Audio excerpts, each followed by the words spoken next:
Entre 1990 et 2006, en Afrique subsaharienne, le nombre de personnes n'ayant pas accès à l'eau potable a augmenté de 32 millions.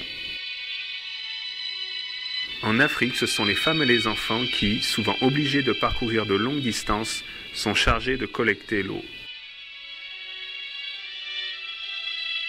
Souvent, bien que la surface paraisse desséchée, de l'eau de bonne qualité se trouve à moins de 25 mètres de la surface.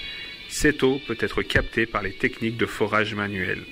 À chaque condition, géologie, profondeur, une des techniques de forage manuel est la plus adéquate. Mais au final, le résultat est un forage identique à un forage foré mécaniquement, à un coût bien plus faible.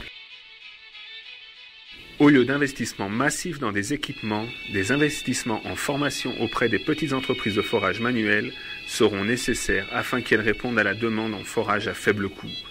Avec un investissement modéré de moins de 500 $ en outils, une entreprise peut commencer à s'impliquer dans le forage manuel. Elle pourra s'équiper complètement pour moins de 3 000 $.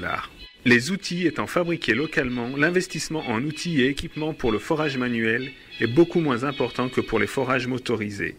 Presque tous les outils peuvent être fabriqués dans les ateliers de soudure locaux. Les entreprises privées fabriqueront les outils, foreront, installeront les pompes et contrôleront la qualité des travaux et formeront les usagers. L'appropriation des points d'eau par les communautés sera d'autant plus soutenue qu'elles auront activement participé au forage et installation des pompes.